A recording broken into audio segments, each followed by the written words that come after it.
Governments love to tell you they're working for your financial freedom. They promise stability, growth, and opportunity. They speak in polished speeches about how every new policy is designed to make life better for the common person.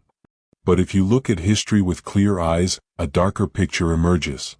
What you'll see is not freedom, but a carefully crafted illusion. Because behind the curtain, governments have always relied on hidden financial tricks designed not to set people free, but to keep them dependent, working, and broke, while wealth and power quietly rise to the top. And here is the disturbing part: these tricks are not inventions of the modern age. They are old, ancient, tested and perfected over centuries.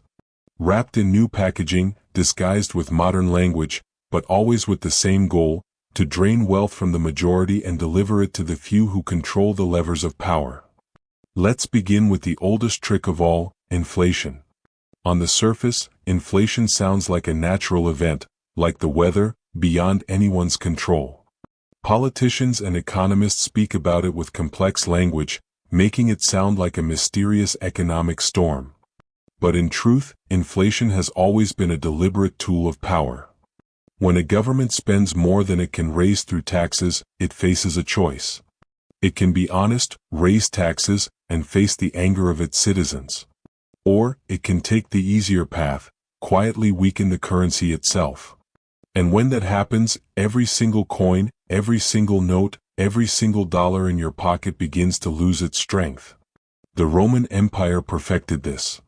In the 3rd century after Christ, emperors were desperate to fund endless wars and pay restless armies.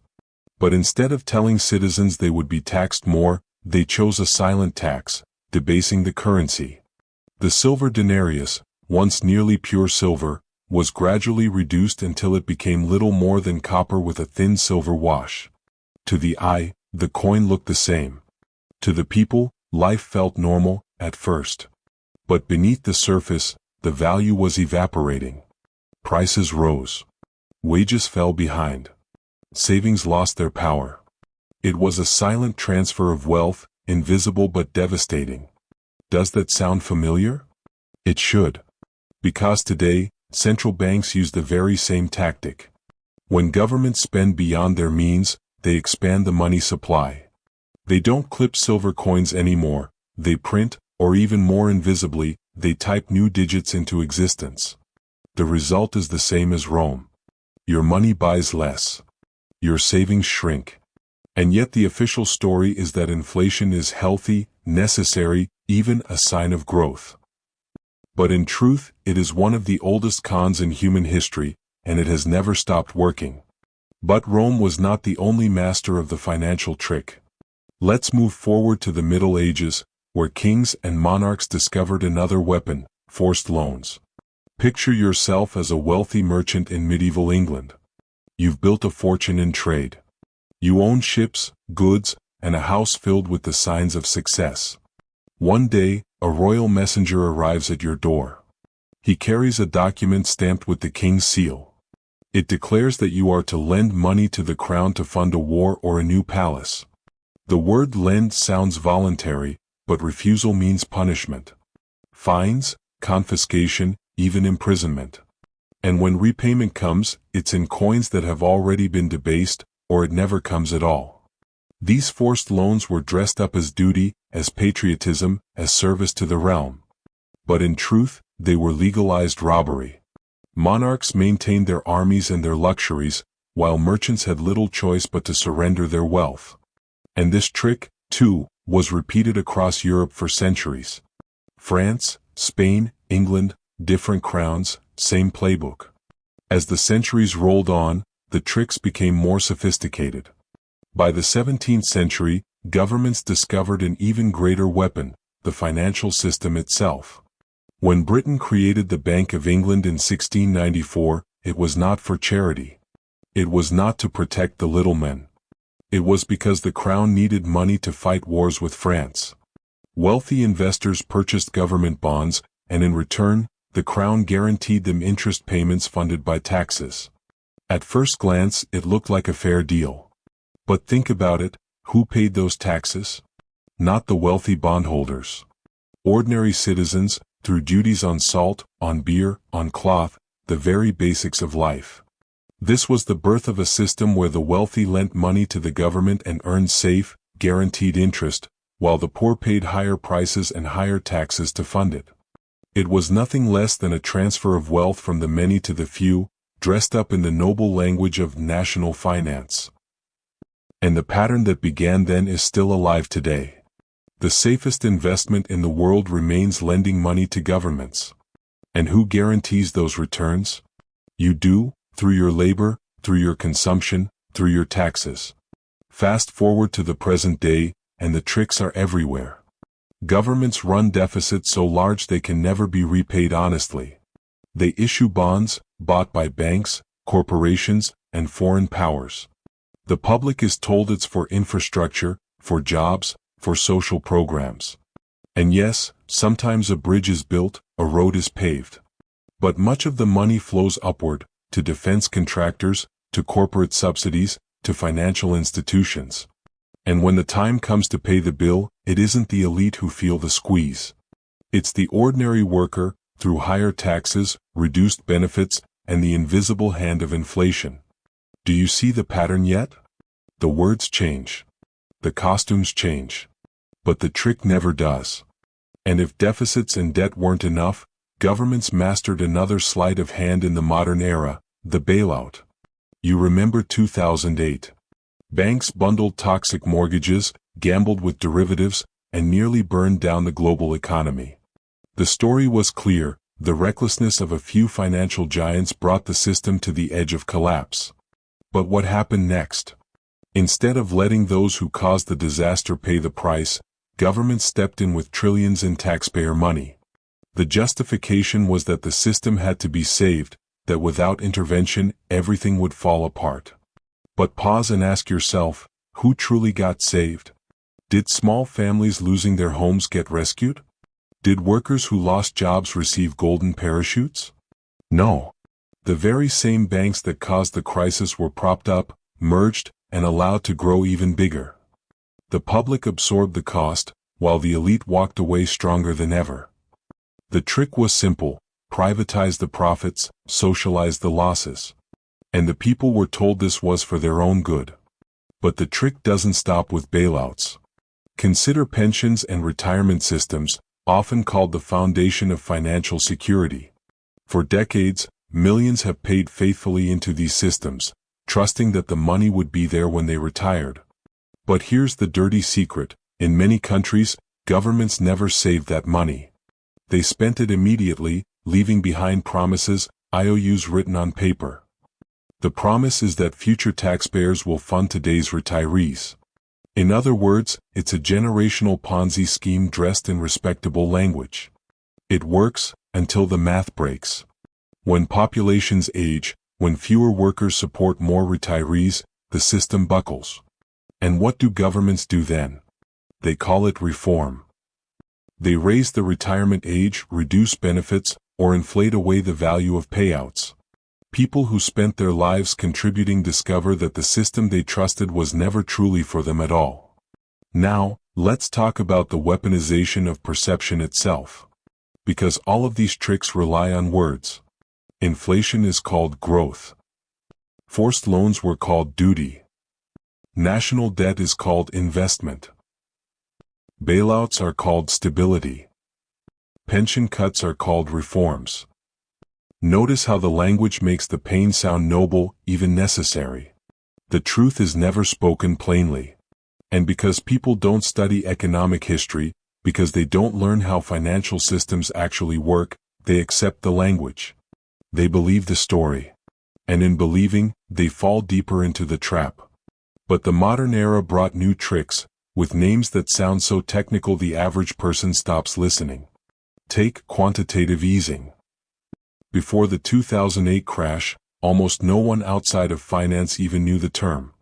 After the crash, central banks around the world created trillions of dollars out of nothing. They used this money to buy government bonds and mortgage-backed securities, all in the name of stabilizing markets. And it worked, but ask yourself, who did it work for? Stocks soared. Real estate prices climbed. Bonds surged in value. And who owns the majority of these assets? Not the average household.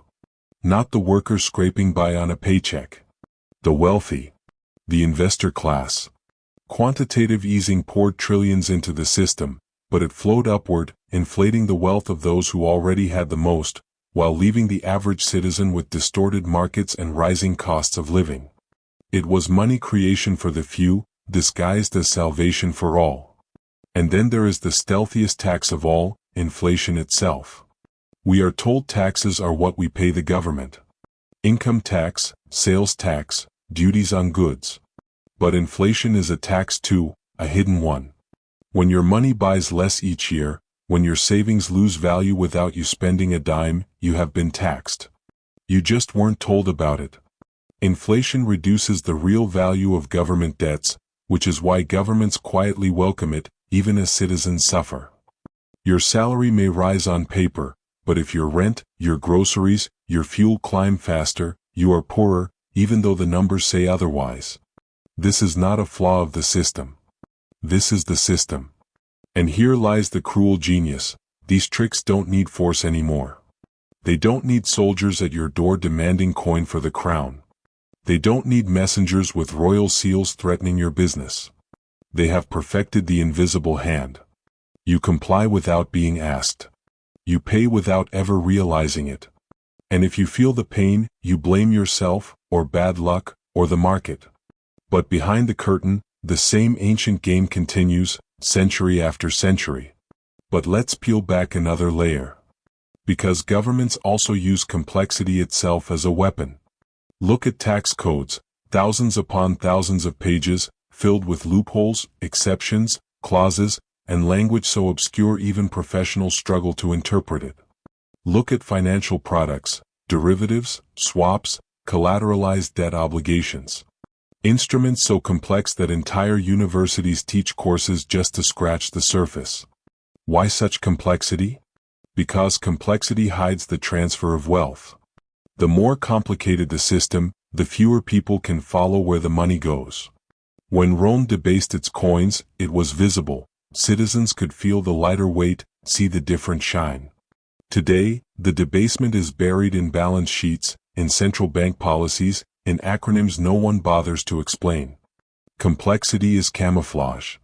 If you can't understand the trick, you can't resist it. And it doesn't stop there. Consider war finance. During World War I and II, governments issued massive amounts of bonds, telling citizens it was their patriotic duty to buy them. Posters showed smiling families, flags, and slogans of national pride. And people bought them, believing they were supporting their country. And they were, but they were also buying into a system where the wealthy made risk-free returns while future taxpayers were bound to repay the debt. Fast forward to the wars in Iraq and Afghanistan. Trillions spent, financed by debt. Defense contractors reaped billions. Banks collected interest. And who bore the cost? Ordinary taxpayers, generation after generation. Wars are always sold as temporary emergencies, but the financial burdens outlast the battles. Long after the soldiers return home, the debt remains, binding citizens to pay for conflicts they barely understood, let alone supported. And through all of this, governments repeat the same mantra: it's for your safety, for your stability, for your future. But history shows otherwise. The safety is for the system. The stability is for the elite. The future is for those already at the top. Now let's peel back yet another trick, one so insidious it often passes unnoticed: regulatory capture. On paper, regulations exist to protect the public. They're written to ensure fair play, safety, and accountability. Financial rules, safety standards, consumer protections, they sound like shields for the ordinary citizen. But history shows us a harsher reality. The most powerful industries often control the very regulators meant to oversee them. Take the railroads of the 19th century. As trains stretched across America, rail barons wielded immense power. Regulators were created to oversee them, to prevent abuse of pricing and monopolies. But very quickly, those same railroads learned it was easier to own the referee than to fight the game. They influenced the regulators, shaped the rules, and wrote the loopholes. Instead of being controlled, they controlled. The same story repeated in oil during the 20th century. Massive companies, with wealth surpassing nations, ensured regulations bent in their favor. And today, the cycle continues with finance, pharmaceuticals, and technology. The largest banks help draft banking rules. Big tech advises on privacy laws. And the result is predictable: regulations that appear protective on the surface but quietly entrench the power of those already at the top. Governments present regulation as defense of the public. But behind the curtain, insiders see profit, stability, and control. It's not about protecting you. It's about protecting them from competition. The trick is subtle. When the referee is bought, the game is rigged, and you never even know it. Another old trick that never died is war finance, reborn in modern clothes. We've touched on the bonds of World War I and II, sold as patriotic investments. But let's go deeper. In both wars, governments used relentless propaganda to encourage citizens to pour their savings into war bonds. Posters showed soldiers in uniform, mothers and children smiling, flags waving in the background. To refuse was unthinkable, unpatriotic. And while ordinary citizens gave what they could, the wealthy used the system differently. Bonds became safe, government-guaranteed investments. The poor gave out of duty, the wealthy gained out of strategy. And when the wars ended, who profited? The defense industries, the bondholders, the financiers. Who paid for generations? Taxpayers, long after the guns fell silent. This model never disappeared. Trillions spent on modern wars in Iraq, Afghanistan, and beyond were financed through debt. Defense contractors grew rich, banks collected interest, and ordinary citizens bore the bill. Once again, the trick was to present the spending as temporary, an emergency, a necessity. Yet the debts, the taxes, the consequences stretch across decades. But perhaps the most dangerous trick of all is complexity itself. Complexity is not just a byproduct of finance, it is a deliberate tool. Think about your tax return. Could you explain every line, every deduction, every rule? Think about financial products like derivatives, swaps, and mortgage-backed securities. Even experts often struggle to explain them. And that is the point. The more complex the system, the fewer people can follow the money. The more jargon, the less transparency. Balance sheets become forests of acronyms, budgets hide billions in obscure line items, policies are buried in language that seems designed to repel attention. Complexity becomes camouflage. When citizens cannot track where wealth flows, they cannot resist the transfer. In ancient Rome, debased coins were a physical sign of the trick. People could see and feel the lighter coins in their hands. Today, debasement is buried inside digital balance sheets and central bank policies, hidden behind words like quantitative easing and liquidity operations. The trick is the same, only harder to see. And so, generation after generation, the cycle continues. Inflation erodes savings. Debt loads rise higher each year. Bailouts remain the default response to crisis. Central banks create money not to free the people but to preserve the system. Regulations protect not citizens but corporations. Wars drain the public while enriching the few. Complexity hides the transfer, making it invisible. Do you see the pattern now? It's not that governments sometimes make mistakes. It's not that crises simply happen.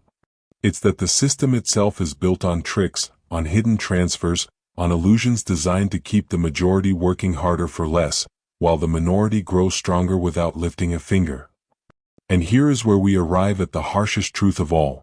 Most people never escape these tricks because they don't even realize they're being played. They accept inflation as natural, as if rising prices are a law of physics. They accept taxes as inevitable, without questioning who truly benefits. They accept bailouts as mercy, never asking why the same players always win. They believe government messaging, because it is simpler to trust the story than to dig through the history. And that ignorance, that lack of awareness, is the most powerful trick of all. Because when people forget the past, they cannot recognize its repetition. And when they cannot recognize it, they cannot resist it. Governments, elites, and financial institutions know this. That is why financial education is weak. That is why economic history is rarely taught with clarity. Because a population uneducated in finance is a population easy to control.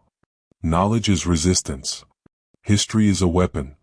And that is why they prefer you remain in the dark. So what does this mean for you, listening right now? It means you live inside a system of tricks. A system where money is diluted, where debt is disguised as prosperity, where bailouts reward the reckless, where regulations protect the powerful, where wars enrich the few, and where complexity blinds the many. It means that every paycheck you earn, every tax you pay, every purchase you make is shaped by rules designed long before you were born, rules designed not for your benefit, but for theirs. But here's the thing. Once you see the trick, you can't unsee it. And once you recognize the pattern, you can choose whether to play blind or to play aware. That is the first act of resistance. Awareness alone is powerful. History proves this. Every major shift, every reform, every rebellion, every revolution, began when people stopped believing the official story and started questioning. When they realized that inflation was not natural, but planned. That debt was not unavoidable, but manufactured. That bailouts were not kindness, but protection of the elite. And when enough people saw the trick, the system shook. Rome collapsed under its own weight. Feudal lords lost their grip. Empires fell, currencies died, and power structures crumbled. Every empire, every financial system that lived by tricks eventually faced the same end, exposure. So the question becomes, when will the exposure come for our age? You can see the signs. Rising debt at levels never before imagined. Central banks addicted to printing money. Corporations larger than nations. Governments that cannot balance a budget, yet expand spending endlessly. Families working harder but falling behind year after year. These are not accidents. These are signals. Signals of a system stretched to its limit, desperate to maintain illusions just a little longer. And what happens when the illusions can no longer hold? History again gives us the answer. Currency collapse. Hyperinflation. Sudden tax revolts. Social unrest. Political upheaval. Sometimes quietly, sometimes violently, but always inevitably. The tricks can't last forever. They last only as long as people believe them. And so you must ask yourself, will you continue to believe the stories handed to you? Or will you question, learn, and prepare? Preparation doesn't always mean running to the hills or hoarding gold, though history shows why people do. Preparation means financial literacy, learning how money is created, how inflation works, how debt binds you. Preparation means independence, not trusting a single paycheck, not relying solely on the promises of politicians. Preparation means awareness, spotting the next bailout, the next war budget, the next temporary tax, for what it really is, another trick. Because once you see the trick, you are no longer the victim of it. You begin to step outside the illusion.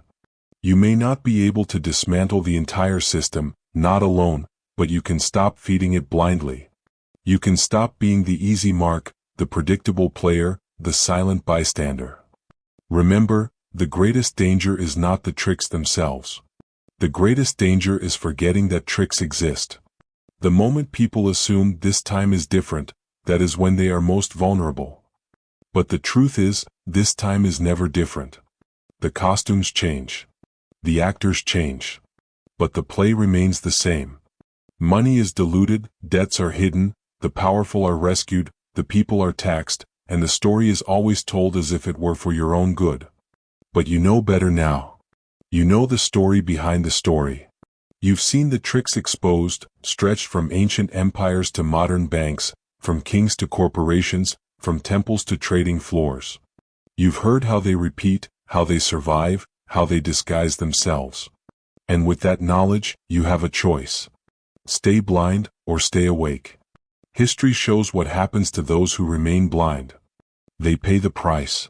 They watch their savings vanish, their freedoms erode, their opportunities shrink. They live inside someone else's trick, never knowing it.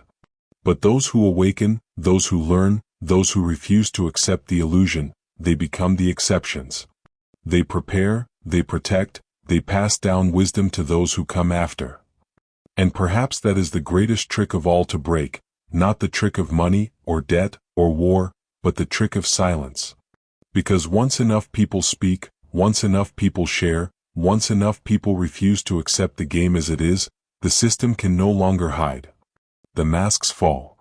The tricks end. So as you walk away from this, remember, never take the story at face value. Dig deeper. Question more. See the patterns. Because the moment you do, you begin to step outside the illusion and step into truth. And truth, once known, is the one thing no trick can ever defeat.